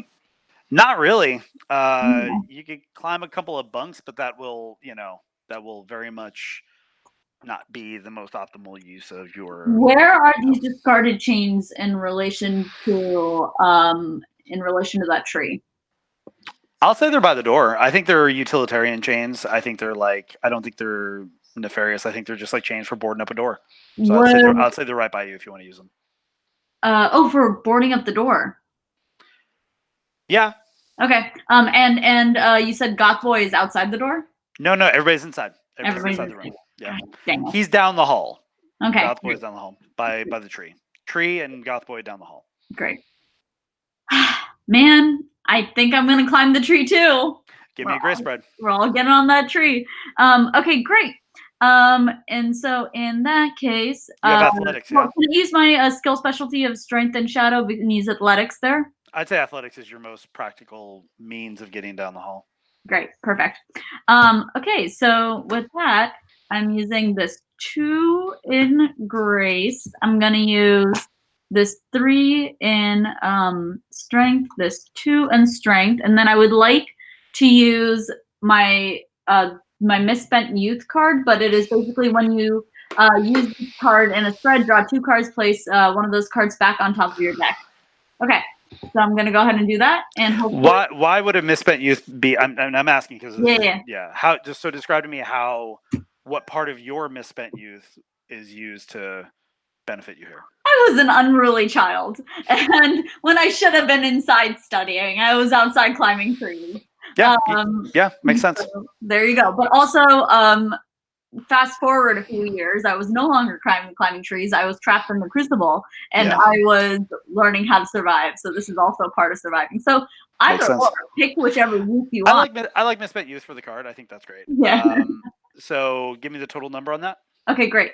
So I went ahead and pulled my additional 2 cards. So I'm gonna add one of those cards to this. So right now I'm rocking a 3 in grace, a 2 in grace, which is a 5, and then another 3 in strength, and another 2 in strength, which is another 5. Puts me at a 10. Plus your skill use of skill bonus, that's 15. 15. That gets you up the tree. To the first branch, I would say parallel, not to the exact branch that crashes on, but to a different branch. I'd say you're still sort of that base level of branches. Again, you are within striking distance of the harvester when their turn comes. Okay. Is there any way I can put myself between, like, the trunk between me and the harvester or not? Yeah, I'll allow it. But okay, I like with the understanding, so you're not you're not first to grab, but with the understanding that they still have line of sight on you. Correct. Yeah, okay. That's fine. Cool. All right, that works. Who are you passing the torch to? You can either give it to. Well, no, you gotta give it to Rama, or give it to Rama. Okay. Catch Rama. Catch this flaming torch I'm throwing at you. Oh, and draw a card for using environmental. Did you use the chains or no? Oh, can I grab the chains and go? Can we say that? You can grab them and take them with you. I won't give you card draw until you use it. Cool? Sounds great. Got it. Okay. Go ahead, Rama. Cool. I'm definitely the cleric that's been left alone in the hallway with a big bad. This is awesome for me. I love it. Great job, y'all. Great job. Yep. About to collect my own ash in a second. Ty, I guess I just left the dreadnought alone. Yeah, the dreadnoughts. I'm just looking at a dreadnought. Yeah, and everyone just dipped. No, come join us, Rama. Yeah, working on it. I don't sneak. I'm as tall as he is. Oh God. You are as tall as he is. That is correct. So I look at him and I'm just like, you know what? Life's funny, right? For what it's worth, I'm not the one you want to hit. And I'm just going to try to, use a little diplomacy and I'm just going to go.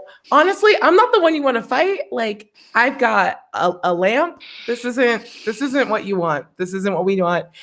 I bet you have a lot of cool stories you want to tell me. And I guess I'm just trying to talk my way and move down the hallway because I really don't know what to do here. You're trying to. Okay. Give me your movement check. Avenue here. Give me your movement check. I'm gonna say. Cool. You have diplomacy. I do have diplomacy.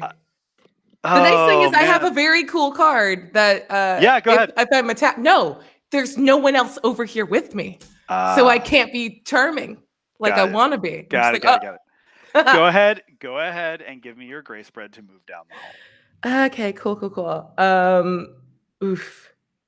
I literally so I've got 3 and a 4. It's a 7. But son of a love this bitch. so This is much. great. Plus diplomacy is a 12. Oh god. And then do I just burn all the sparks I've ever had in my life? What number do you have now? I'm at 12.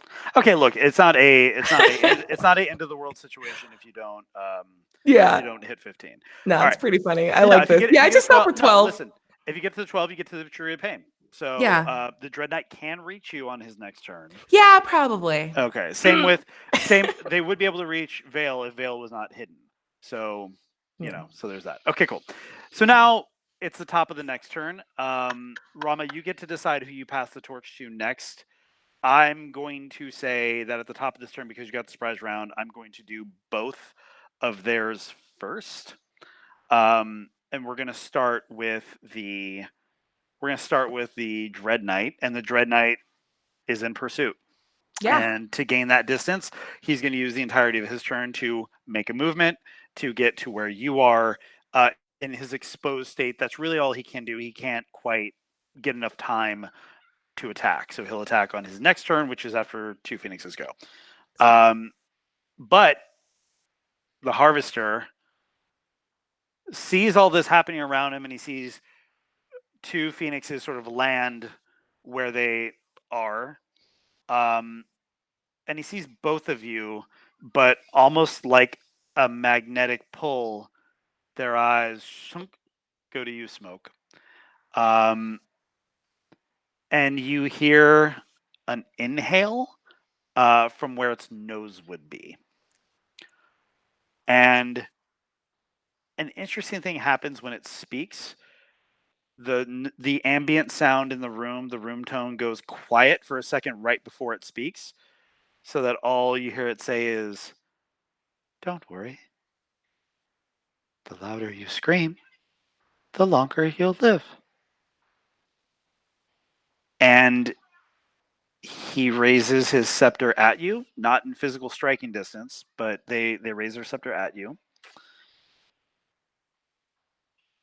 And a gushing geyser of millions of those fear emotes, or a abstraction of, hit you. And when it makes contact, it stops and freezes and then pulls back. Not your body, but your fear, because he is consuming your fear. This is an automatic hit. It can only be done to an exposed Phoenix. You are the only exposed Phoenix, so it does it to you. You are reduced to 1 health level. Okay. That means, so to confirm, that means 4 of my health levels are gone. Yep. You start with 5 green tokens. You're going to flip 4 of them to the red. Mm-hmm. We love this here in Bitterland. Wonderful. And Okay. I'll say as an observation, as a free observation for everybody, Yeah. the Harvester is fine. They're in good health. You get the sense that once that wave of black necrotic fear energy hit them, that it would have rejuvenated them if they weren't. So that's its turn. So now it's the top of the Phoenix's round. So who's going to get the torch first? And I get to decide. You were the last one with it, so yeah. And just for what it's worth, can I pick myself? I would say in situations like that, if you have a strong argument, just make it to your wingmates and justify it. Okay. And you can either metagame that or do that in character, however you want. Yeah. Sorry, I just wanted to know just in general You how can. that works. There's no rules against that. It's not uncommon. Yeah. Shoot.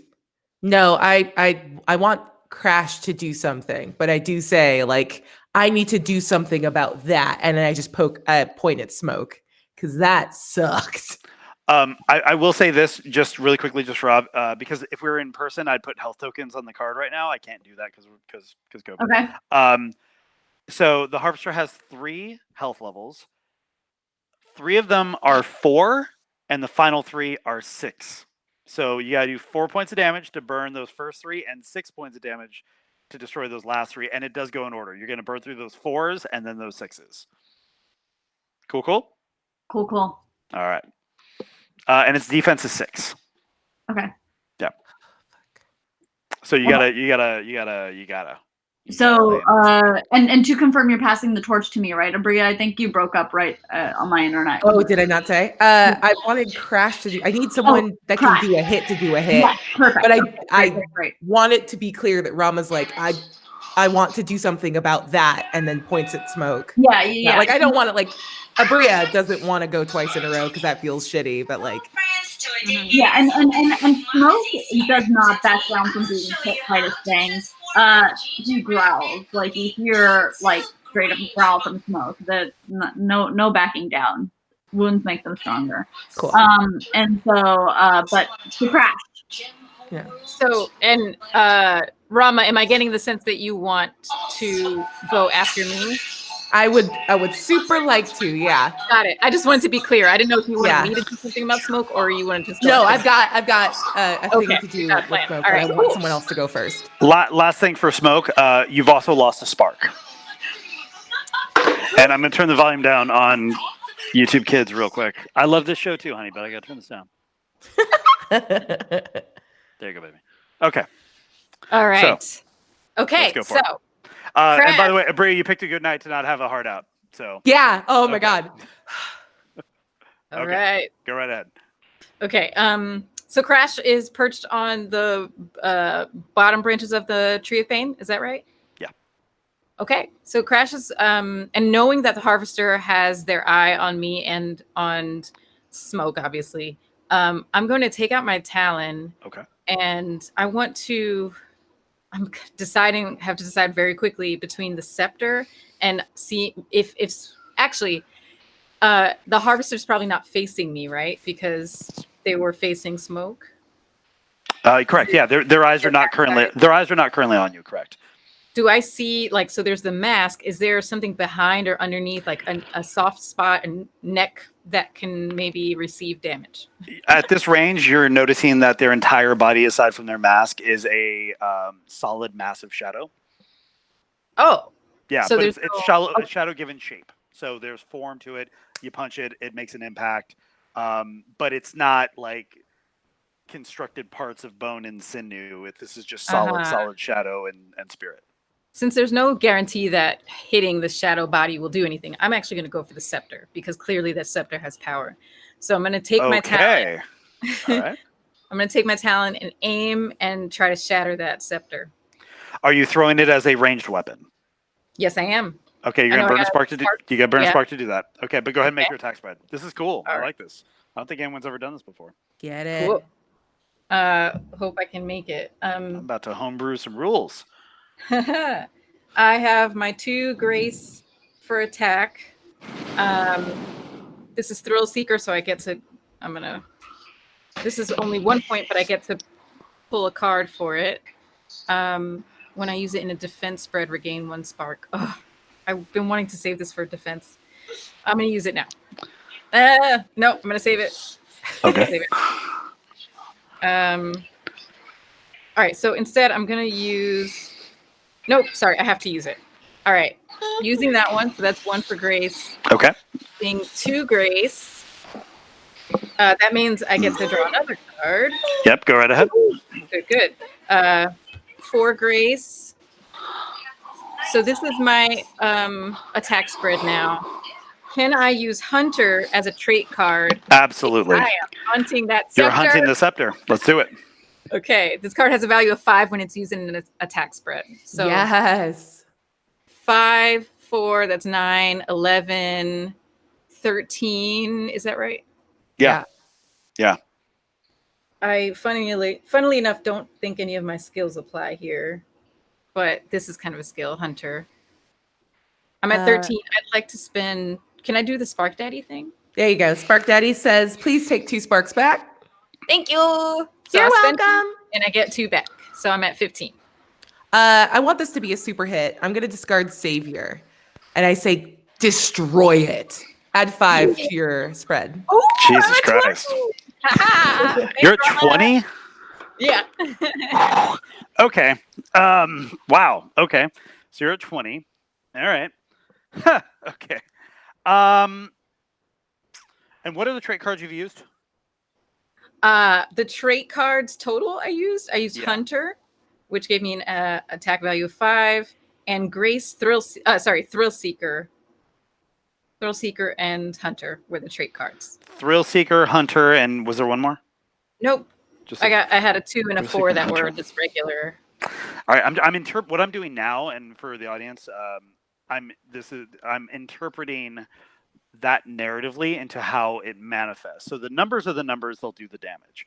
But in terms of what this means, Thrill Seeker intones that you ain't afraid no ghost, and that you are knowing that this thing operates on fear. You're weaponizing your fear. Ooh. Nice. You're weaponizing your lack of fear. So, okay. You throw. Yeah, okay. The scepter is up. By the way, smoke. I'm going to pause that. So I'm just going to say you throw your talon. You burn the spark. It charges. It looks like one of those old school fireworks that like spins as it like sparks and shit. I forget what those are called. You throw it. It's sparking with imperial flame. Smoke, you see the smoke coming off of this. Yeah. And you realize, like, your child's mind understands intrinsically without being able to put words around the thought, but just like as a the sky is blue, water is wet sort of knowledge, that the way to not be exposed from your fear is to not be afraid. And so with this, you gain the knowledge that if you hit this thing, you won't be exposed anymore. And it can't hurt you quite the way it did if you hit it back. You come to this realization in a seemingly time standstill moment. That's a benefit of this amazing spread that your wingmate just did. Amazing. Hell yeah. It flies. You all kind of watch it. Vale, in the distance, you see it. And it is like the best pool trick shot that's ever existed. It collides with the top part of the scepter and just cracks it off, but like one of those pendulum balls that go back and forth, it immediately ricochets into the eye of the harvester mask.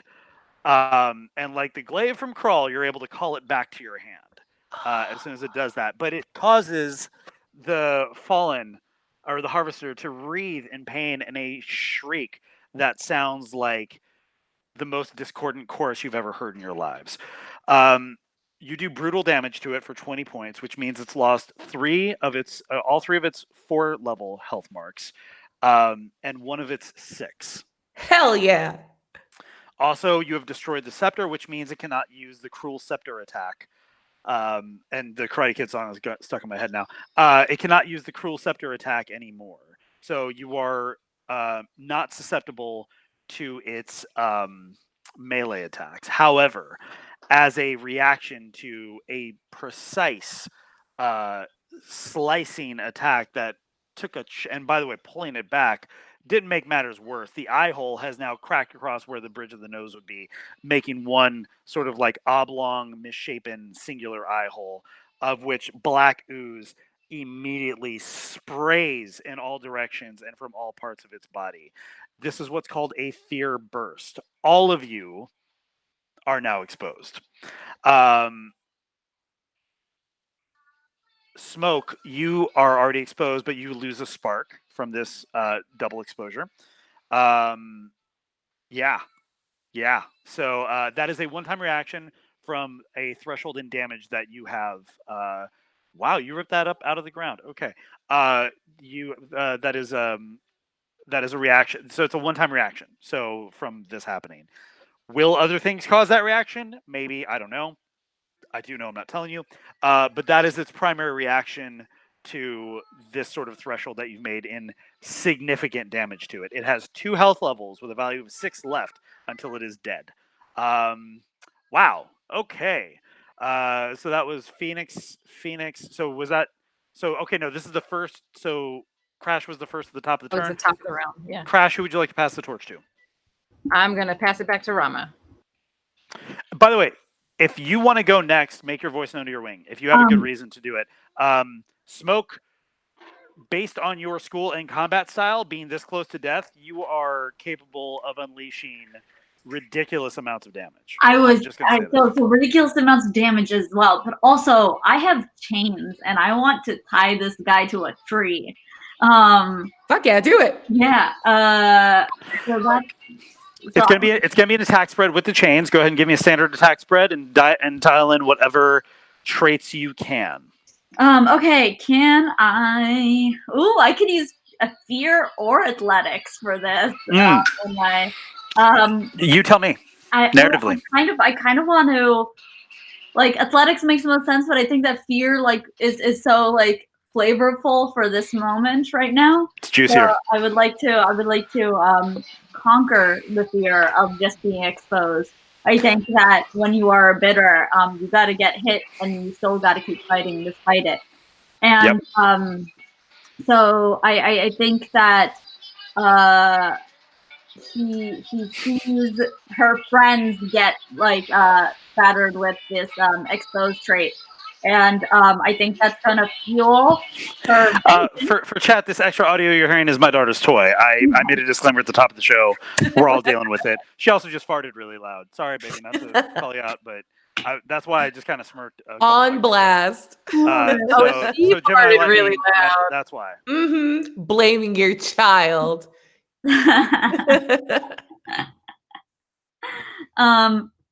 Vengeful. Because her friends just got smattered with this, and actually, I'm using it in attack spread, so never mind. I'm just gonna say vengeful. And then I would also like to use a 4 in grace. Okay. And then a 3 in grace. Your combat style is grace or strength? Yes, it's a strength / grace. What's the name of your combat style for the audience? Reaper's Fury. It's wonderful. So these are the 2 cards that I'm technically using, my 4 and 3, but for flavor, I'd like to stack on the Vengeful because I just saw my friends get exposed. And then you know what? I've got another. What do I need to hit here, my friend, in order to tie this guy to a tree? So here's the thing. You're using the environmental effect. Yeah. I'm going to give you that effect. So Okay, he's going to great. be immobilized. I'm going to give you that effect. It's just now how much damage does this process do? Sweet. Okay, great. And then in that case, so I got the 5 for my skill specialty. I've got 6, 10, 13, and that's what I got. 13, you said? Yes. Okay. All right, 13. It's not going to be brutal damage, but you're going to have a different combat effect for this, okay? Right. So its defense is 6. So that's going to bring it down to 10. So here's the deal. With 10 damage, because its defense is 6, you would definitely burn 1 spark, but you're 2 points shy of getting that second health level down. So if you wanted to burn 2 sparks to get to 6, that wouldn't be the worst idea. Yes. Yep. Let's do it. I'm burning 2 sparks. Cool. And for the audience, this is a very unique game. I'm a little bit more hand-holdy in this first. I'm a little bit more hand-holdy in this first mission. Oh my goodness! Don't hit that button. I'm a little bit more hand-holdy in this this mission. Future missions will get a little more, instinctual. That said, characters are near death anyway, so it's fine. Okay, cool. So you burn 2 sparks. Take your 2 sparks back. Amazing. Here's what that looks like. It's very simple. Your mentality is this: you may die, you don't know. You may die again. You know it's dying. And with that, you loop one end of the chain around one of the branches. You jump from the branch. You hit the ground, and you run around it twice to secure it. And with the final sort of like link of the chain, you just stab into it. Yeah. And give it a little twist. And you just keep it there too. Because if you pull it out, it could probably make its way loose. But I'll say that you're in a double grappled position. Doing so ignites your flame. The flame, which is the part of the dusk that empowers you and brings you back to life. You feel like in the physical world, really, truly, for the first time since you've been brought back, your flame ignite from the inside. Your eyes go amber and you burn off that exposed condition. Oh. So you are no longer exposed. By the way, did you add your bonus points for your wounds? Yes, I didn't know if I added my bonus points for my wounds. I drew the cards for my wounds, but I didn't have the bonus points. So you're basically, one of your core talents, I believe, says for each wound you get X number of damage. Yeah. Oh, it does not say that on Reaper's Fury. It just says that anytime you suffer a wound, draw 1 card. Great. But on one of your other talents, one of your core talents, I believe, it should say something. It says a draw. No, it's actually whenever your wingmate suffers a wound. Got it. Yeah. Okay. Interesting. Okay. Yeah. I thought it was you, but I was wrong. Okay, cool. So, all right. So the damage is what it is. It's down to its last health level. And it is immobilized. So it cannot pursue other laughter. My daughter's a bitter, 100%. Yeah. So as she should be. But also in this world, in this country, laughing. Yeah. So yeah, you're laughing in its face, and its head kind of goes back, like it wasn't expecting this. Cool. No one expects the feral child. No one expects the feral child. It is now the Dread Knight's turn. Veil's hidden. Rama's there. It sees its oh man. Yeah. I just saw a combination attack on the thing it's sworn to protect. So I'm gonna just assume that the little murder child who just stabbed it's gonna go for you, I think. What was that? Was that everybody? Good? Okay. Yeah, I think it's gonna have to. And also you're on the ground and crashes in the tree. Yeah, by mechanic nature, it's gonna go after you. Okay. It's going to make a slashing attack, which is all it can do. Makes a slashing attack for 9. You're muted, buddy, I think. Oh, 4, 9. Okay, great. And you cannot use sparks on a defense spread. Wait, you what? Sparks cannot be used on a defense spread. Okay, beautiful. That's you know what? That's exactly the kind of stuff I love to hear, Eddie. Okay. So with that in mind, but can I use my skill specialty? Which one? No, it's a defense. No, it's a defense spread. It's a defense spread. Dang. Whatever on your combat style. So right now it says I can use. So my defense spread is Grace. I can use. And you're not exposed anymore. Yeah, you're not exposed anymore, so you can use your full defense spread. Yeah. And if you have a trait card that you can narratively, and you just attacked, so you can. If you haven't, you can. How many cards do you have in your hand right now? I have 2. Draw back up because you ended your combat phase, so you can draw back up. Okay. This is a game changer. Yeah, I was gonna say. Yeah, give me just a second, my friends. Oh my God, this made my life. Okay, great. So, with that in mind, then I have 4 in Grace, another 4 in Grace, and then I have my Death Wish that I get back.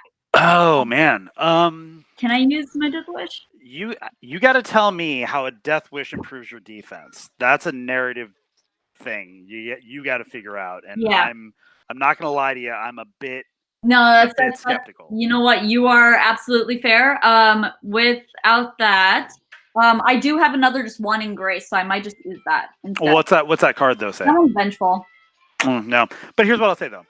You manifest a defense spread of 8 that reduces its 9 down to 1, and your health level is a 2, and it's not brutal damage, so it's not enough to convert your last health level into a wound.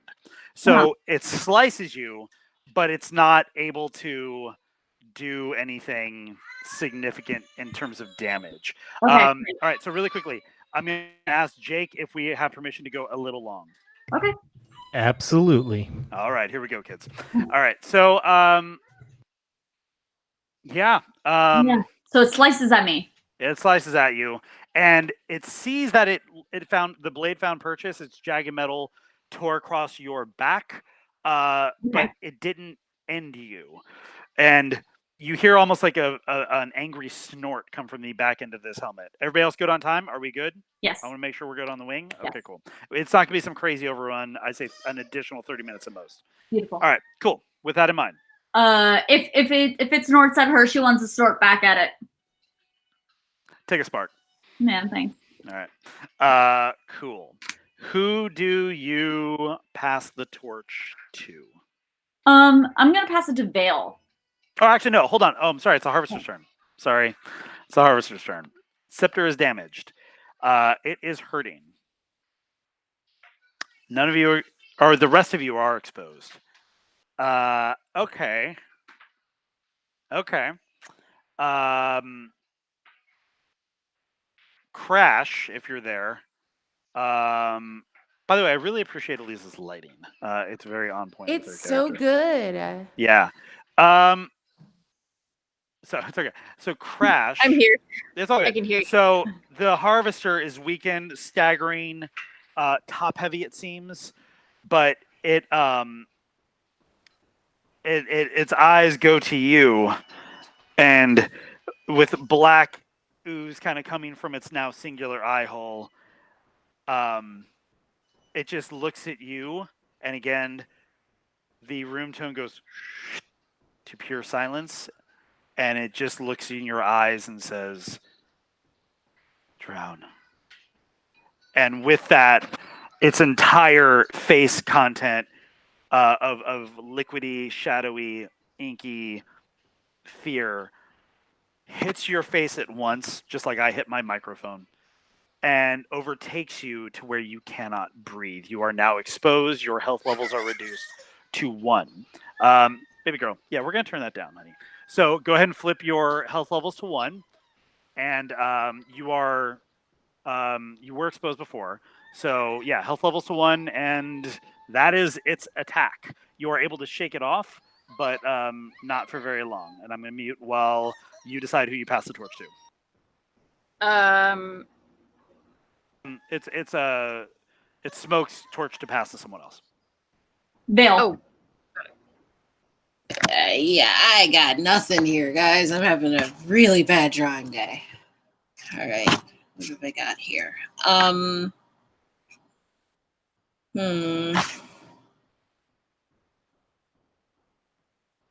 Aha, okay. So, I want to use, I have to see if it's successful. I want to use psychometry. Yeah. So are you making an attack spread, or are you doing a skill spread? What are you doing, and who are you doing it to? Let's see.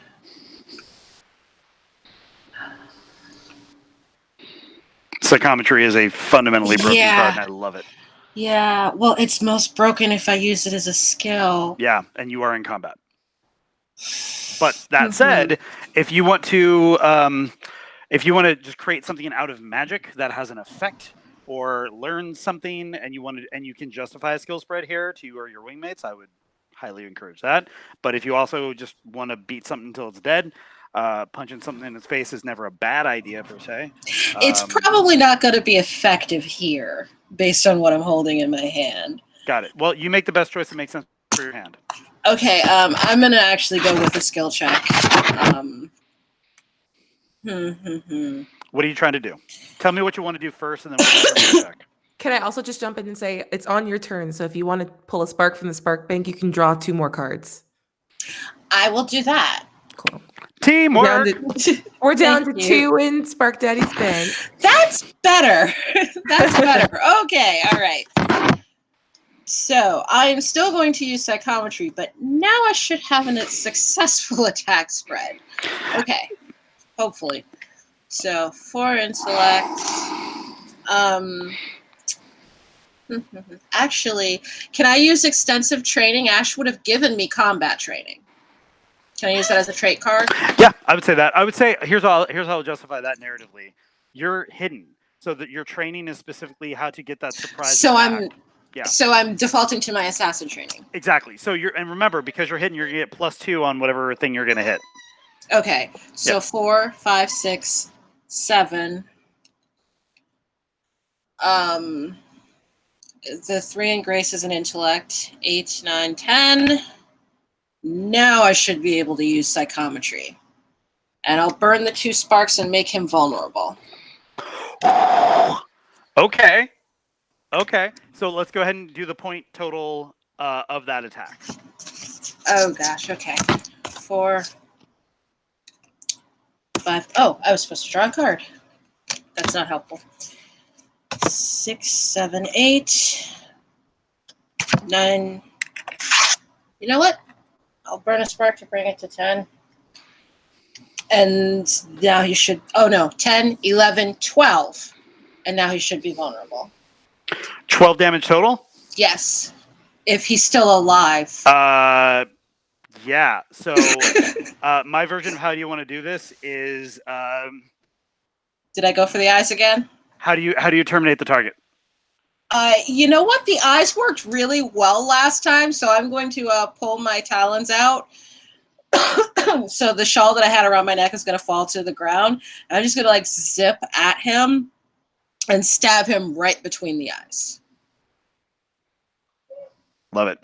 So, with that said, snaking through the mist, its eye hole, almost admiring the work of what it did to your wingmate, it starts to turn around, and as soon as it does, your talon dives into the mask, and you feel depth, and you feel depths and layers of resistance, even though it is a mockery of a human body and not and purely made of shadow and fear and smoke. There's different layers of resistance, and you feel something terminate. It starts to vibrate, and you're bracing for some big explosion, but really it's just and its mask goes loose on your needles until that's all that's there. And the obsidian chunks of glass fall to the ground with a chink, chink, chink. A couple of them chip and one of them breaks in half. And you're almost like, that's it? The people bound to the tree all immediately untense as they go. The Dread Knight dies in the same manner that you saw earlier, with its harvester dead. Its life force dissipates. And for a second, it's still and quiet. You hear the sound of the nearby ocean, also my baby's noise ambience machine. And then you hear a rumbling. And it feels like it's from the tree, but then you look up and the glass orb atop the tree begins to vibrate. And then you hear a single crack in the glass. And that's where we'll leave off for tonight. You got a little more work to do. So we'll resolve the very end of Mission 001 next week, right here at the same time.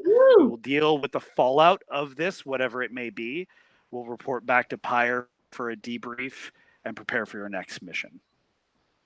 Great job, everybody. Really good stuff. Really good stuff. Absolutely love that. Again, thank you to everybody at QueueTimes. Thank you very much to Wing 023, Aaron Saley, Abria Yangar, Elisa Pearl, Ravity Damsa, everybody. Thank you so much again. Hit the follow button. Make sure to turn notifications on. Anytime QueueTimes goes live, you get the ability to follow all the other great shows. Shield Tomorrow, the Vampire shows, there's Blood of the Void. There's all these great shows. Fantastic work. And until then, Dawn Command, Fallout.